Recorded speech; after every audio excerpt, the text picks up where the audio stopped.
Welcome to the Aegance Offscript Podcast, where we talk to industry leaders who share their stories, insights, and lessons, unfiltered and unscripted. I'm your host, Lawrence, and today I'm thrilled to have with me Oussama Messaoud, Chief Operating Officer at Betawaves. Now, Betawaves is a venture builder, innovation powerhouse operating in frontier markets, helping co-create, support, and scale startups across Africa and beyond. Oussama, as the CEO, sits at the intersection, driving process, systems, scaling, and ensuring portfolio ventures don't drown in complexity. Thanks for joining us, Oussama. Thank you for having me. Yeah, it's an absolute pleasure. So for the sake of the viewers and listeners, do you mind providing a little bit more context beyond what I've just positioned? So about myself, I've been an entrepreneur for now more than 20 years. I've done different things in different spaces, in technology, in training, and even in trade.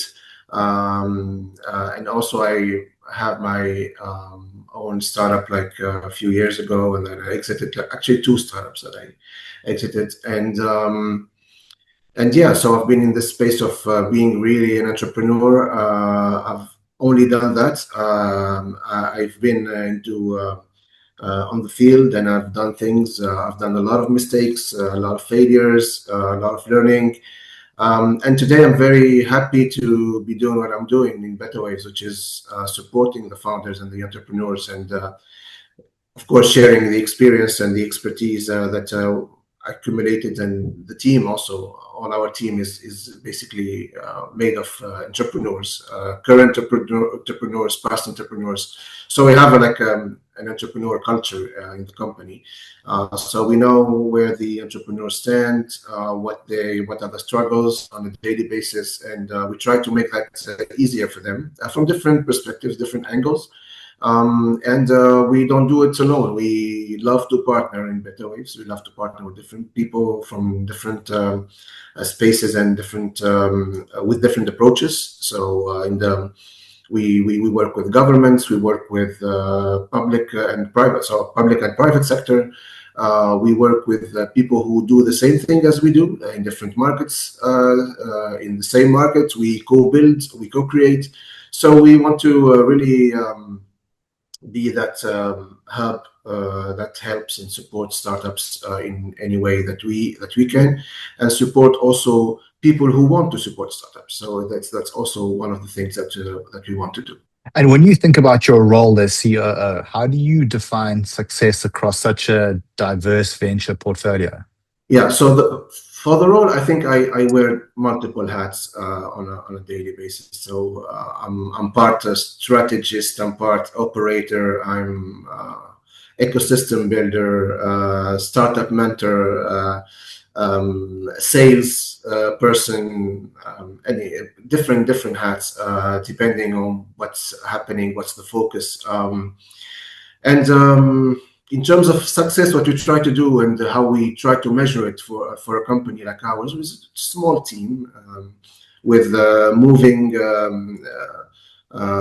ground, and trying to being able to shift focuses and being as flexible and agile as we can is really more about repeatability. Are we able to build processes, build actions, and ways to support and to help our partners, our customers, that are repeatable, that we can do in a very rhythmic and frequent way. And of course, behind that, there are KPIs. We have goals that we use, like, for example, the OKR framework. We put numbers on objectives. We build those initiatives. We do our check-ins and all the processes that we try to put in place. But it's not really specifically about that. We do a lot of rethinking. We try to be really, as a team, in a very supportive atmosphere, a very supportive culture, so that we make success something that we can really turn into a repeatable action. If we look beyond the OKR model, what sort of signals tell you that the operating model is working? Yeah, that's a great question actually, because yeah, of course, when we try to have something that is really framed, that's for sure, because it's important also to so that everyone is aligned on the same on the goals and the objectives, etc. Um, I think at this stage, what is the most important signal for us is that we get, first of all, we get feedback and validation on the things that we are doing. Being able to capture those comments, those feedbacks, and turn them into actionable items that we can use to make our processes more efficient, our customer happier, and our offering relevant to the markets that we are serving and the people that we are serving. Um, and one of the things, if we want to go to more operational level, uh, is at this stage being able in every market that we serve to have the right amount of conversations happening and seeing the growth in that. So the pipeline, in another word. So having that quality pipeline. So we check the pipeline formally every week. We really try to go. We have that session every week where everyone comes together and we dig deeper into the pipeline that we are creating, the conversations that we are having, and ways to move those conversations and be the most relevant to our partners. Learn from each other what we are doing on the ground, etc. So if I have to choose something or one signal, that would be to check on that pipeline every single week. Got you. And how has your definition of success changed as Betawaves has matured? So yeah, the success is to see that we are getting more and more traction on things that we are doing, and getting more and more validation from the market. Of course, I'm not going to talk about the growth that we generate in terms of revenue or the number of customers that we serve. Of course, having a hint on the appreciation and the happiness of our customers. For example, yesterday one of our teammates shared an audio that he received on WhatsApp from a very happy customer, and how he was happy working with us, and how he thinks that we are a great company and willing to do other other actions with us in the future. And this is for us the definition of success: seeing the impact of what we're doing on the ground, seeing the impact and how this is contributing to the missions of our partners, of our customers, of the people we worked with. At this stage, I think that's the best definition of success for us. Yeah, that makes absolute sense. So, with multiple ventures on the go, all at varying stages, how do you create visibility and make data truly decision ready? Yeah, so data, we've done different things. We have data all around because for example, in terms of numbers, for the past 5 years, we've done a lot of support with startups, one-to-one supports, like hands-on support. That brings a lot of data. So we're talking about more than 300 startups, for example, across Africa, in 5 or 6 countries. With all the information we received, with all the conversation we had, all the mentorship sessions we had, with all the experts we interacted with, and all the trainings and sessions we had. All of this is somewhere there, and this contributed to something that is very important for us. Is to have today, we can say that we have our own blueprint of how we, as a company, support and build those ventures at very early stage, for example. This is something that, again, talking about repeatability, this is something that allows us today to really have that model that we can implement. And this helps us a lot, and helped us a lot when we wanted to support government entities, for example, who want to build their own startup support programs, or helping corporates who want to run their innovation programs and want to start from somewhere. So we can come up with this blueprint that you can implement very quickly and very easily, and adapt very quickly and very easily. And the question of data and how we can use that data to make things even more efficient and on a regular basis. Today we are building a tool, software, that is the let's say the one of the main outcomes of that process. So what are the things that we wished we had, and what kind of tools we wished we had at certain periods of time, in order to support in a more efficient way those startups, for example. So one of the things was, and one of the feedback that we received from all that data actually, is that startups generally, when they get into those startup programs, it's like generally it's kind of one size fits all kind of programs. So you get into that program, whether you are whatever the team structure is, whatever stage you are in, whatever product you are building, you will go through the same process. You go through the same trainings. You go through the same sessions, etc.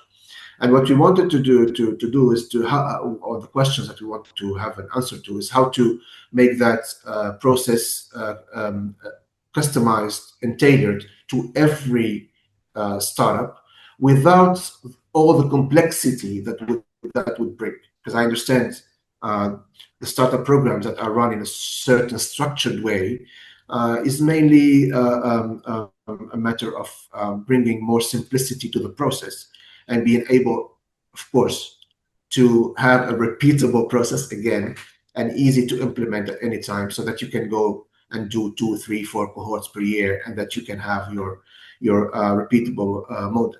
But how can we keep that simplicity, or make sure that we don't get too complex, and at the same time being able to bring value to the startups, so that if you are good at marketing, you don't have to sit at a 2 or 3 hours training session on one-on-one marketing that you don't need. You'd rather be talking to someone who can help you in your UX, for example, or you'd rather talk to a legal firm that can help you set up the right structure. So based on that, we are building this this tool that will base everything on an initial assessment. Of course, it will be AI powered.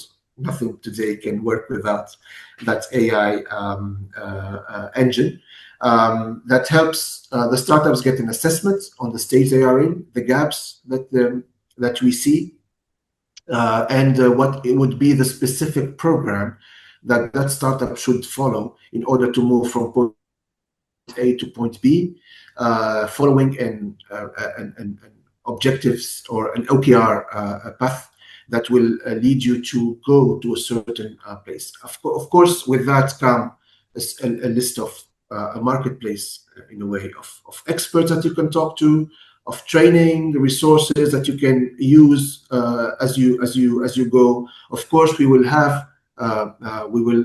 come with all these suggestions of programs and plans to follow. Make sure we follow you for the KPIs, your financials, your legal, the product that you are building, etc., would be in that same tool.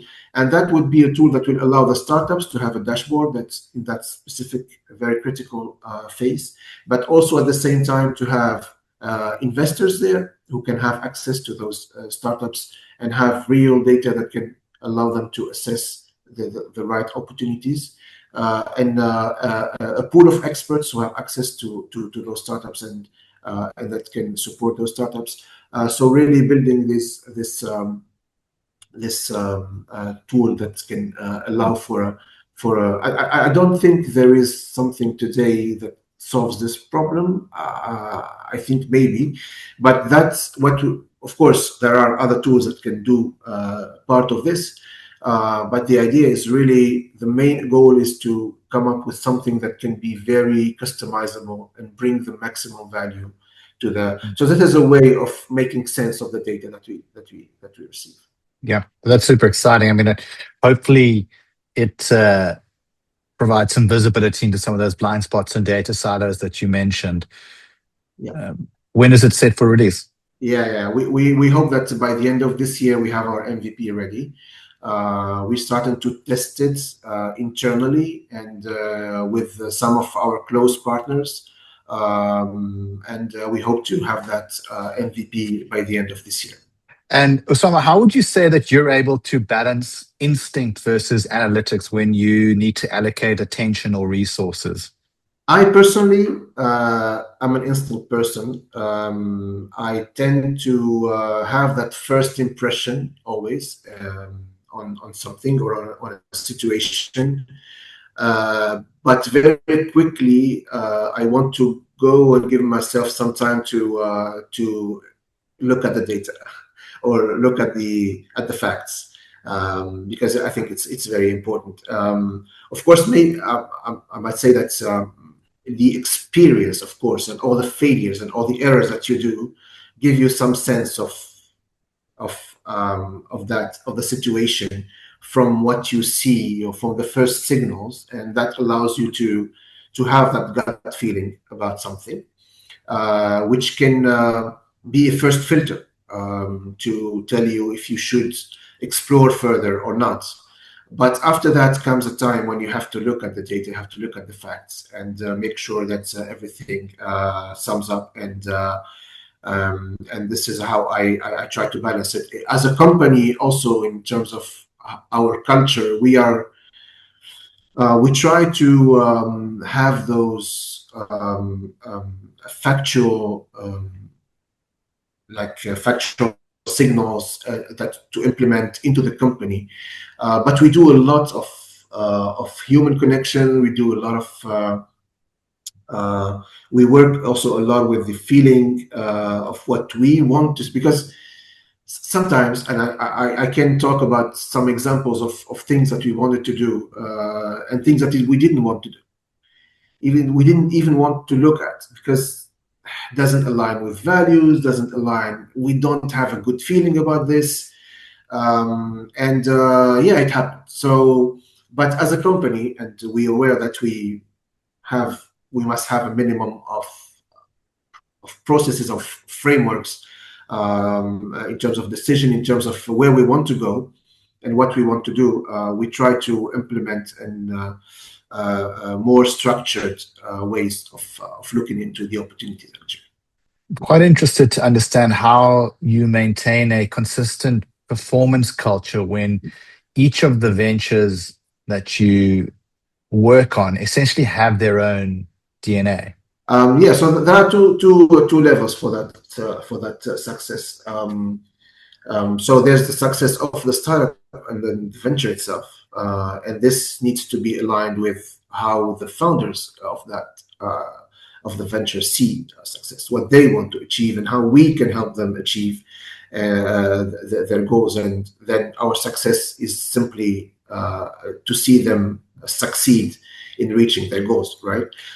So that's pretty simple in terms of how we look at success from the ventures point of view. The success for us, on the other hand, is actually to be able to quantify the impact that we are doing through those ventures that we support, and not only the ventures, because this is part of what we do. Supporting the ventures is part of what we do, but on the specific pillar of what we do is the impact that we do. Of course, again, the obvious things about all the financials or the profit and sustainability of the company itself is of course something fundamental. But this is not something that I would use when I qualify because it's success, because it's something obvious. And it's not success, it's a matter of having a sustainable company, right? But success for us in the venture building and support is really the impact. That's why we also try to build more and more structured framework of how we measure that impact, and how many of course how many ventures we supported, but how many people succeeded, or how many people were we helped in creating those ventures, in working in those ventures, what economic impact they had. All of these KPIs are there, and we have them. So the impact is important in measuring the success that we bring to the ventures. Yeah, super interesting. So you chat to the startups and the founders, and you understand where they want to be. You then offer guidance and assistance to get them there through various sort of best practices, etc. Now that adoption of your suggestions comes with an element of change management. How do you encourage change without micromanaging the founders? Yeah, so micromanagement is not something that we want to use, and that's not something that is part of the things we do. But something is very important is that the founders themselves are open to that change, or open to do whatever it takes to achieve their goals, right? And that's why the assessment in itself is very important. Going back to that assessment part, one of the things on which we define or we choose, and they choose us also, of course, but one of the things that criteria is how open are those founders to do whatever it takes to achieve their goals, even if it needs change, even if it needs dropping things, even if it needs pivoting at some point. And we've seen that a lot. We've seen that a lot when a startup or an idea is something at the beginning and changes into something different. It actually, if I had to define how that plays out, generally it's about putting things on the table and explaining that factually, based on facts, we have A, B, C. We want to achieve X, Y, Z. That's what we need to do. What do you think? Do you think you can do it? Do you think you want to do it first? If you want to do it, do you think you can do it? Do you need support doing it? Can we help? Should we bring some external expertise to do that? It's really about showing and making sure that the founders see that the idea behind this is to bring them, or to take them as quick as possible to their goals, right? And if that's the case, they will be very happy to follow. They will be very happy to do whatever it takes to go there.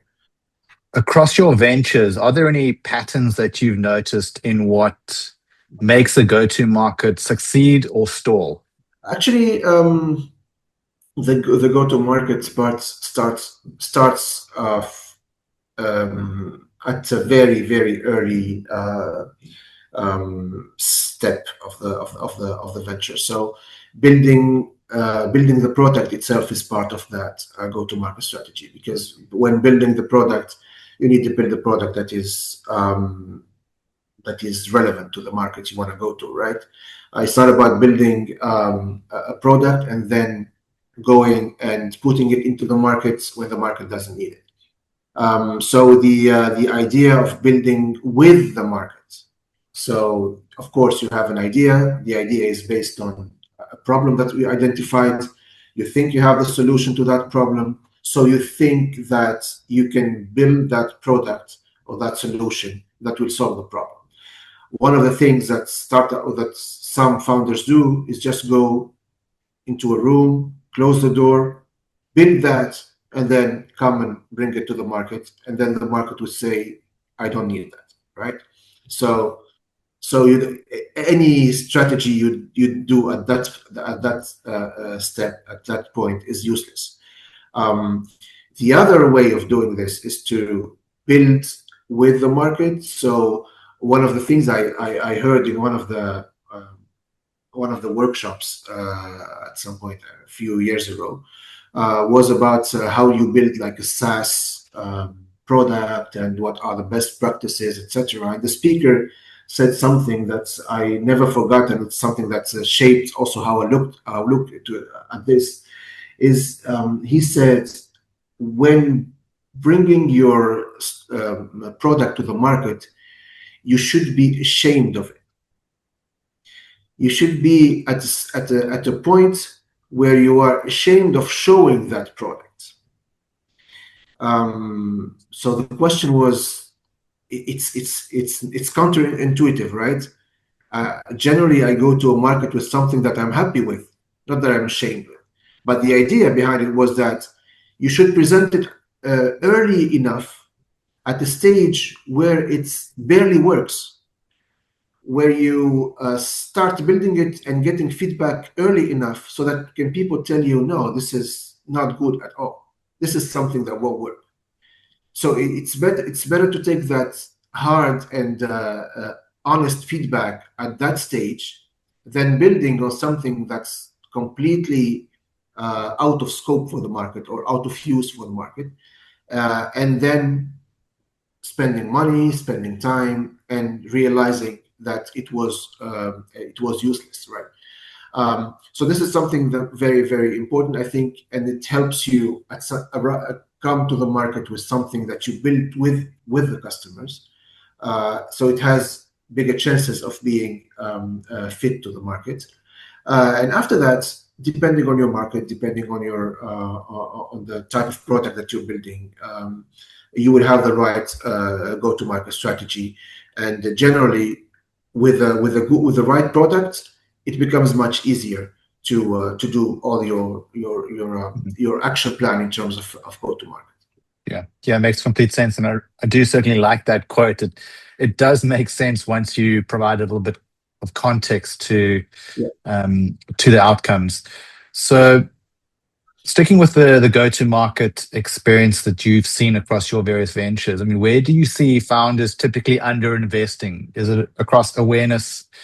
Maybe it's across distribution, partnerships. Where is the sort of aha moment for them when you're like, you need to be focusing more attention onto these areas, and currently you're not? Yeah. So this is also, there's no one answer to that question. It depends also on the market. We work a lot in frontier markets, and generally those ventures build their product and test them first in the market that they are in, and it's not always the same context. It's not always the same way of doing things. But a part of that importance of building with the partners or building with the customers, which is generally an aha moment. But it's really about making sure that you've done your homework, right? That you've researched the market, that you talk to the market and to the customers, that you made sure that you sensed or identified the problem correctly. This is something that generally founders would start creating the product right away, like just have an idea and just start building a prototype out of it and showing you what's happening. Because Of course, and something very, very, very important, and specifically where you're talking about frontier markets. Okay, you identified a problem in your market. Okay, let's say you identified a problem in Tunisia or any other markets. What makes you think that this problem exists somewhere else? How confident are you that you are building a scalable startup by solving this Tunisian problem? Is Tunisia a big enough market for you to scale your your venture? Of course, if you build something and you solve a problem in the US or you solve it in China, you don't need to solve it. You can scale in those markets because they are huge markets. But are you sure if you solve a problem that exists in Tunisia, you will be able to grow beyond that market? And this is something that maybe if you do it in some other spaces or ecosystems, it's not something that you think about as a founder. But if you are in a frontier market, then this is very critical. You need to make sure that you are building something that you could at least adapt to bigger markets, to your growth markets. So test it, test the core of it, make sure you have the first adoption and first traction in your markets. Make sure that on the side of the product itself, it works. Test everything you need to test, but make sure that at the very beginning, you have a clear roadmap of where you are going with this and how you are going to adapt this. And is it scalable and to other markets?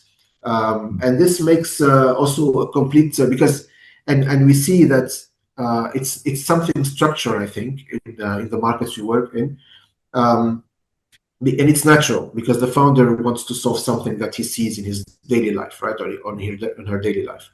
But they don't always think about the what's after that. How am I going to scale, where I am going to scale, and how am I going to do it?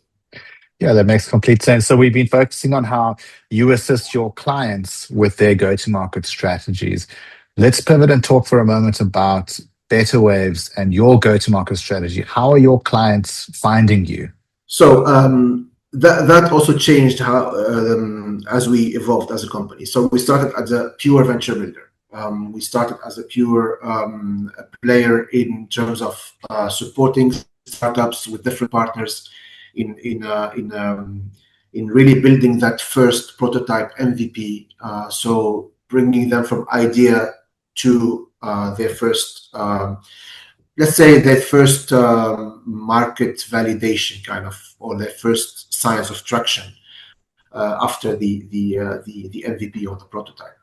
And that for us was really purely about going after. We were very active in Africa, so most of the funding comes from donor organizations like the UN, like or the technical cooperation organizations, European Union, etc. So it was very clear for us. We were building the connection and relationships with those organizations, making sure we understand what their focus is, where we can help, and most of them had at some point some interest in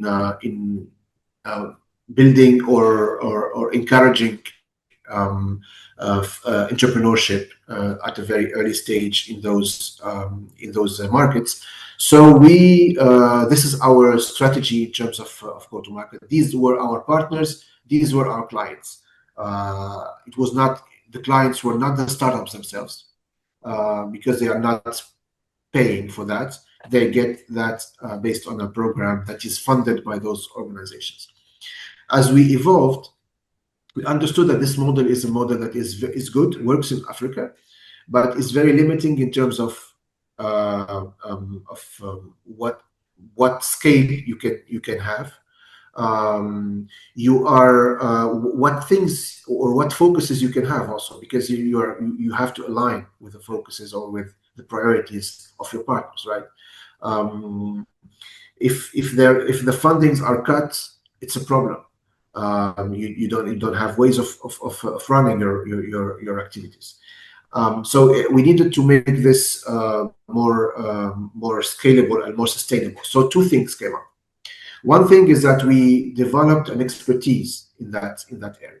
So this expertise is something that is very valuable, that we can go and build as a consulting company, an innovation consulting firm, and serve those ecosystems in different other markets, private sector, corporates, governments, because a lot of them need to have that expertise, and this expertise is useful for them.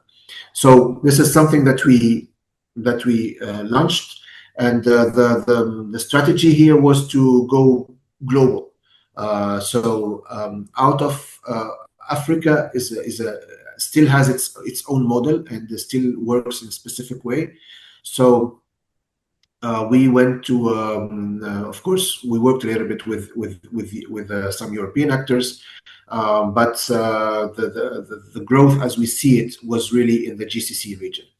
So with what's happening, for example, in Saudi Arabia, in the UAE, a lot of investment and a lot of ambition in terms of how to make the region like an innovation hub. So we work very active there.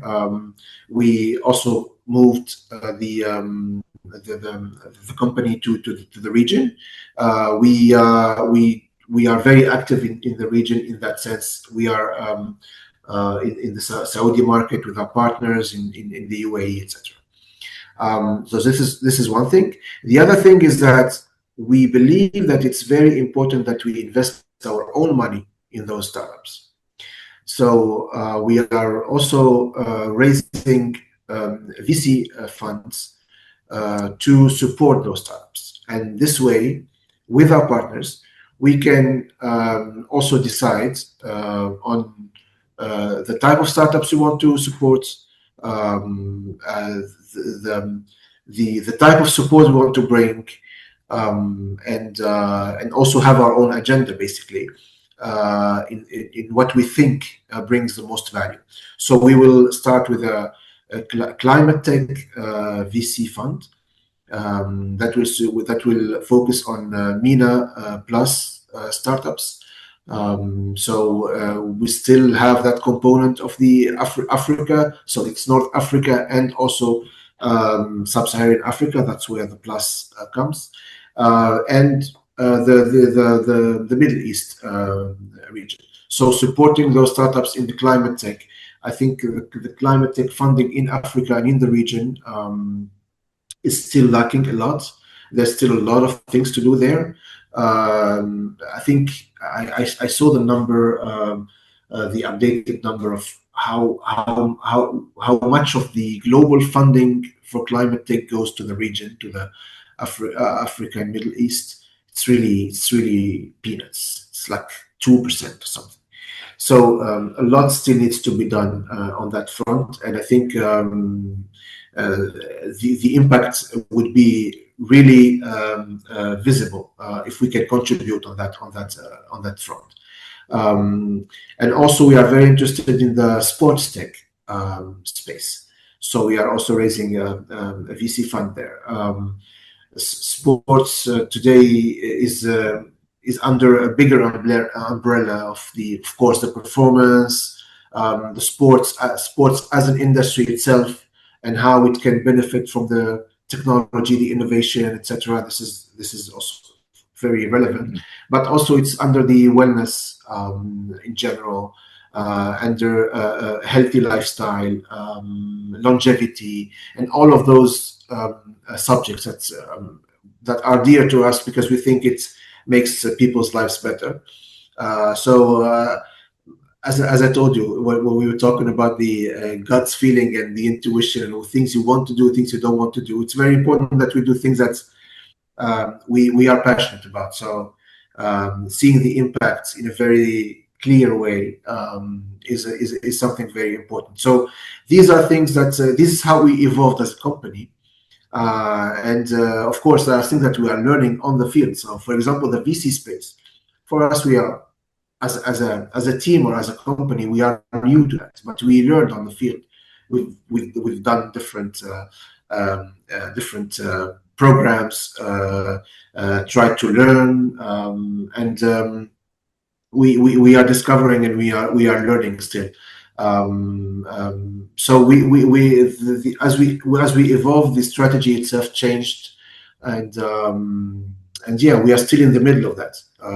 Still working on that strategy every day. With every day is different, new, very moving ground, and yeah, it's very interesting and very exciting, actually.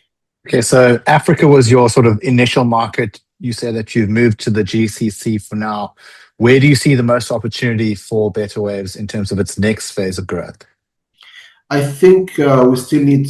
There's still a lot to do in the GCC, and there's still a lot to do in Africa. So I think what will be the next step is how to make sense of all of this together and bridging those different markets also. Because Africa as a separate market is not one market. Africa, actually, Africa is many markets, because African countries are. We tend to talk about it as Africa, but it's very different markets. But the Africa region, GCC region, I think there's still very little bridges that are built, although there are some initiatives, although we see more and more interest from both sides.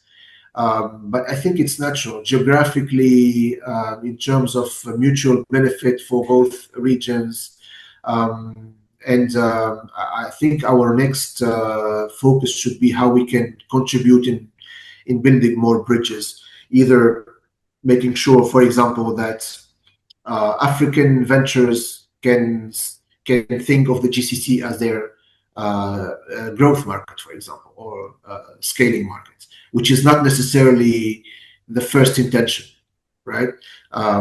Maybe it's because of lack of knowledge of that region, or if maybe if it's something that connects them culturally with different other spaces. For example, I know that North Africans generally would turn to Europe because the culture is very similar, proximity in terms of geography. There's a common history in terms of what happened during the occupations, etc. So it's natural. For example, Portuguese-speaking countries in Africa will look to Portugal and to Brazil, for example. So how to make it more based on intention, business intentions, factual intentions of bridging those markets. The GCC needs a lot of talents today because it's really fast-growing ecosystems. The pace is crazy, and the need for talent, the need for creativity, the need for entrepreneurship, and all of this is very present here. So Africa could be a source for that type of fuel. So we see a lot of potential for collaboration, for doing things together. So I think that's the next challenge for us. And Oussama, if we look at Betawaves from a holistic perspective as a company, what is working really well right now? I think our culture is working very well. Our culture as a company, a culture of hustling, a culture of not taking no as an answer, a culture of constant learning, where we see mistakes as data, not as drama, for example, where we try to give autonomy to every member of the team, giving them the opportunity to do their own thing, to contribute in their own way to to the company. I think at this stage of our company, specifically now, when we are in the transition phase between being a pure player in venture building and then moving to another ambition of being active in the VC space. So if on the investment side, on the consulting side, and competing with big players who are already there for decades, and takes a lot of a genuine culture, actually, of being able to challenge all of this, and in a where change is constant in our space. So it's really something that's I think very, very important for us, and one of the things that we want to nurture as we grow as a company, because I think as we grow, it will be more and more difficult to instill this kind of culture. So it needs to be something that it's part of the core of the company, that it's part of its how we operate naturally. So it's very, very important for us. And on the flip side of my question, what's not working well within the company at the moment? I think honestly, we should maybe put more focus on preparing what's the next steps of the company in terms of being ready to be structured as a bigger organization. Of course, now we have the privilege of being a smaller team, of being more flexible team, but we are preparing for growth, and we are doing everything to grow as fast as we can. So we need to not forget that we need to be prepared for that, because if growth comes with an organization that is not prepared for it, it can very, very quickly turn into failure. That would be not the outcome that we want. So yeah, putting more focus intentionally, on building the right structure for our scale. Yeah. And Oussama, when you look 3 to 5 years ahead, what kind of organization do you want Betawaves to become? You've slightly alluded to it throughout this conversation. Perhaps we could just capture that in a clear answer now. Yeah, I think we wanted to be a global company that is a well-structured organization, an efficient organization that solves real problems in the world, and that contribute to make impact on the real problems of the world today, from an economic and business perspective, and at the same time being able to keep its specific nature, and being an agile and very flexible organization where we can help and support people, organizations, governments, countries, ecosystems in being more efficient, in leveraging technology, innovation, and being disruptive in what they do, and being able to reach their goals in the most efficient way. Really, the contribution that we bring to our customers, that we bring to the markets we operate in, it's really a part of what we value a lot as a team and as a company. And in all our conversations internally, and we have this is something that we are happy to have. We have a very clear structure in terms of how we monitor, how we meet, how we talk to each other, the operational rhythm that we have in terms of how we have all of those conversations internally. It's very, very important to us, and it's clear that we see the impact and the value that we bring to our partners and our customers. So we want to keep that spirit. Amazing. And Oussama, if our listeners and viewers want to connect with you and the broader team, find out a little bit more beyond what you've shared in the podcast today, where's the best place for them to do that? So we are very active on LinkedIn as a company. They can reach out they can go to the page that we have on LinkedIn. They go to the website, betawaves.io. But they can also connect to the team directly. They can connect to us, to me, to the team directly on LinkedIn. All of us are there. I think that's the best way of keeping the communication and being updated on the company and what we are doing. Excellent. Well, thank you so much for joining us on the podcast today and giving us an insight into Betawaves as a company, the sort of value that you can provide for your customer base, and giving us a sneak peek into what the future looks like for you and the company. Thank you, Lawrence. Thank you for having me, and good job on I discovered the podcast. I think it's how it's built and how it's conducted is quite interesting. It really looks like a conversation, which is great.